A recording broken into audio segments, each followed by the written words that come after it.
ये गलियां ये चौबारा, यहाँ आना ना दोबारा, अब हम तो भये परदेसी, कि तेरा यहाँ कोई नहीं, कि तेरा यहाँ कोई नहीं।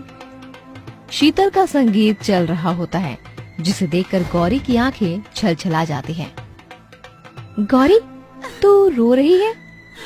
हाँ, क्योंकि थोड़ी देर में तेरी डोली उठ जाएगी और तेरी ये गरीब सहेली अकेली रह जाएगी। पर हमारी दोस्ती कभी खत्म नहीं होगी गौरी, समझी? अब रोना बंद कर, वरना मैं भी रो दूंगी। बड़े धूमधाम से शीतल की शादी शिव से हो जाती है। गौरी घर जाती है, जहाँ गरीब गिरिवर ठंड में थरथराता हुआ चूल्हा जला रहा होता है। बाबा, मैं तो आ ही रही थी। मगर तू कब तक अपने बूढ़े बाप को रोटी बनाकर खिलाएगी बिटिया? एक दिन तुझे अपने घर जाना है। बाबा, मैं तुम्हें अकेले छोड़कर नहीं जाऊंगी। देख बेटी, मेरी जिंदगी का कोई ठीक ठीक भरोसा नहीं, इसलिए चाहता हूँ तू मेरे जीते जी ब्याह कर अपने ससुराल चली जा। गौरी अपने पिता के फैसले के आगे सर झुका देती है। गरीबी इतनी थी कि उसे शादी का एक जोड़ा भी नसीब नहीं हुआ। एक पुरानी सी साड़ी में ब्याह कर वो ससुराल चली आई, और कल की दो सहेलियों की किस्मत आज एकदम अलग हो गई। शीतल बड़े घर की बहू बनकर गई, जबकि गौरी एक गरीब घर में ब्याह गई। आओ गौरी, बहू, तुम्हारा स्वागत है। जानती हूँ ये घर तुम्हारे अरमानों जितना बड़ा नहीं है। गौरी ने अपने सास ससुर के पैर छुए और मुस्कुराकर कहा, माँ जी, बाबा ने कहा कि ब्याह के बाद लड़की का अपना घर उसका ससुराल होता है। मेरा ससुराल मेरे लिए मंदिर है। तभी आसमान में जोर जोर से बादल गरज उठे और बारिश होने लगती है। तभी सुमति को चिंता में देखकर गौरी कहती है, माँ जी, आप बारिश देखकर परेशान क्यों हैं? क्योंकि ये बारिश ही तो जाड़ा बढ़ा देगा बहू, और ठंड सबके लिए एक समान जो नहीं होती। सभी सो जाते हैं, पर आधी रात एकदम से कड़ाके की ठंड पड़ने लगती है। नंदू ठंड से रो पड़ता है। माँ, जोर से ठंड लग रही है, कंबल ओढ़ा दो ना माँ। हे राम, लगता है बाहर बर्फ गिर रही है, इसीलिए बर्फीली हवा बह रही है। बहू, अरे बड़ी बहू, बारी में से कंबल निकाल ले। जी माँ जी। माँ जी, कंबल तो चूहे ने कुतर दिया है। हे ईश्वर, एक यही तो कंबल था घर में जिससे ठंड में ओढ़कर गुजारा होता था। अरे यही उड़ा दे बहू। सभी वो फटा कंबल ओढ़कर बैठ जाते हैं। गौरी के हाथ पांव भी थर थर कांप रहे होते हैं, जिसे देख महेश शर्मिंदा होके कहता है, गौरी तो हमारे परिवार में नहीं है। उस बेचारी को भी सर्दी लग रही है, पर बता नहीं पा रही। गौरी अपने गरीब ससुराल वालों को डबडबाई आंखों से कांपते देख रही थी। वहीं दूसरी तरफ शीतल अपने अमीर ससुराल के नरम बिस्तर पर रजाई ओढ़कर पड़ी थी। जहां अमीरों की ठंड बिस्तर रजाई में सुकून से बीती, वहीं गरीबों ने रात ठंड से कांपते हुए ठिठुरते जाग कर काटी। गौरी, मैं काम पर जा रहा हूँ। ये लो जी, सूखे आलू के साथ रोटी रख दी है। अरे आपकी बुशर्ट कितनी पतली है, स्वेटर तो पहन लो, बाहर कितनी ठंड पड़ रही है। नहीं, ठीक है गौरी, इतनी ठंड नहीं है। तभी नंदू तबाक से बोल पड़ता है, अरे ताती, ताता के पास ना एक भी स्वेटर नहीं है, छाले फट गए।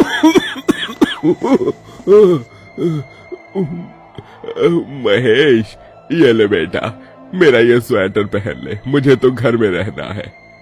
नहीं बाबूजी, आपका बुढ़ापे का शरीर है, इसकी जरूरत आपको ज्यादा है। महेश बिना स्वेटर के ही थरथराते हुए चला जाता है। जहां वो सड़क से गुजरते हुए उसे कुछ अमीर लोग बड़े बड़े मॉल में महंगी रजाई कपड़े खरीदते दिखते हैं, तो कुछ लोग रेस्टोरेंट में बैठे खाते पीते, वहीं कुछ गरीब भिखारी ठंड में सड़क पर ठिठुरते सुख दुख का ये नजारा देख महेश की आंखों में आंसू आ जाते हैं।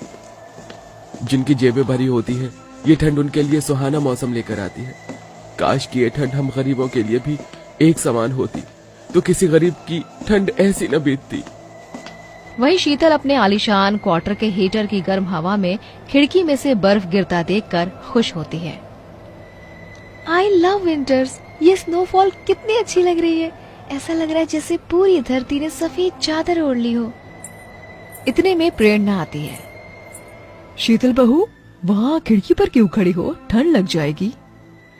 सासू माँ, मुझे सर्दी का मौसम बहुत पसंद है। मैं तो कहती हूँ काश कि पूरे साल ठंड रहती ना।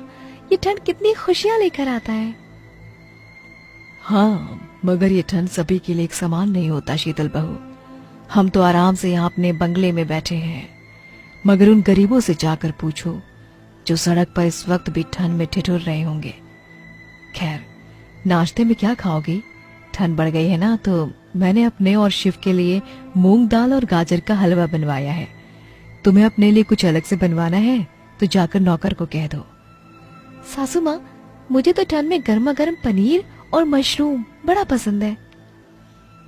ऐसे ही दिन बीतते हैं, जिसके साथ तापमान तेजी से घटता है और दिन रात बर्फ पड़ती है। उसी बीच बहुत ही तेज बर्फीली हवा चलती है, जिससे झोपड़ी की खिड़की टूट कर गिर जाती है और छत भी उजड़ जाते हैं। ठंड से सबका बुरा हाल हो जाता है। सभी की आंखों में आंसू थे। ये जाड़ा तो जैसे शरीर का खून जमा रहा है। पता नहीं ये ऊपर वाला ठंड का कहर हम गरीबों के घर पर ही क्यों तोड़ता है। ओह, माँ, चाची भूत लगी है। चाचा कब आएंगे? लोटी कब बनेगी? बस आते होंगे तेरे चाचा नंदू। तभी आंखों में आंसू लिए महेश थर थराते हुए कांपते हुए घर में आता है। अजी क्या हुआ? ले आया प्राशन? देखिए खिड़की भी टूट गई और छत भी। ठंड की वजह से काम बहुत मंदा है गौरी। मौसम खुलने तक कोई काम धाम नहीं है। तो फिर खाएंगे क्या? पता नहीं गौरी, भगवान हम पर ही सारे सितम क्यों ढाता है। जो ईमान बेचते हैं उन्हें तो छप्पर फाड़ के देता है, और हम जैसे गरीब लोग जो मेहनत करके 2 वक्त की रोटी कमाते हैं वो भी हमसे छीन लेता है। क्यों? आखिर क्यों? ये ठंड सबके लिए एक समान नहीं। क्यों हम गरीबों के भाग्य में ही ये ठंड का कहर, ये काटना लिखा होता है? अरे कहते हैं कि मर्द की आंखों में आंसू तभी आते हैं जब वो अंदर से टूट जाता है। महेश को रोता देखकर सभी सिसक पड़े। ऐसे ही भूखे प्यासे उनका दिन बीत रहा था। वहीं दूसरी तरफ, शिव, जब से हमारी शादी हुई है तुम काम में लगे हो, वो भी इतना रोमांटिक मौसम छोड़कर। मेरी तरफ देखते भी नहीं। चलो ना, कॉफी पीने चलते हैं। अच्छा बाबा, ठीक है। बेटा, जा ही रहा है ना, तो फिर ये सारे कंबल भी गाड़ी में रख कर ले जा। तू जानता है ना, मैं हर साल गरीबों में कंबल दान करती हूँ। इस बार तू और बहू अपने हाथों से बांटना। इसके बाद शीतल अपने पति के साथ एयर कंडीशन गाड़ी में बैठकर रेस्टोरेंट आती है, जहाँ महंगी कॉफी पीते हैं। वहीं रोटी और कंबल के बिना हरिहर और सुमति का शरीर तपने लगता है और ठंड उन्हें बीमार कर बिस्तर पर पटक देती है। इस ठंड में कंबल के बिना तो मेरा गरीब परिवार जिंदा नहीं बच पाएगा। मुझे कुछ करना होगा। हाँ, इस ठंड में तो कोई तो नेक दिल इंसान सड़क पर गरीबों में कंबल दान कर ही रहा होगा। ये सोचकर गौरी अपनी फटी झीनी साड़ी में खुद को ढके सड़क पर आती है, जहाँ वो एक अमीर जोड़े को कंबल और कपड़े बांटता देखकर बैठ जाती है। ये तो शीतल है, मुझे खुद को छुपाना होगा। सुनो भैया, क्या थोड़ी देर के लिए आप अपना ये कंबल मुझे दे सकते हैं? गौरी एक भिखारी से कंबल मांगकर अपना चेहरा ढक लेती है, पर शीतल उसे देख लेती है और रुहासी होकर बोलती है, गौरी, तू इस हालत में? गौरी शीतल के गले लगकर फूट फूट कर रो पड़ती है और उसे सब कुछ बताती है। मेरा परिवार जिंदगी और मौत से लड़ रहा है शीतल। पिछले कई दिनों से हम गरीबी में ठंड के कहर को सह रहे हैं। अब नहीं हो पा रहा। शीतल अपने हाथों से गौरी के आंसू पोंछती है और उसे गाड़ी में बिठा लेती है, जहाँ झोपड़ी में आकर वो उसके बूढ़े सास ससुर, जेठानी, बच्चे और पति सभी को फटे पुराने कपड़ों में ठंड में ठिठुरता देखती है। इतनी ठंड में आप सभी यहाँ पर कैसे रह रहे हैं? आप लोगों के तन पर एक स्वेटर तक भी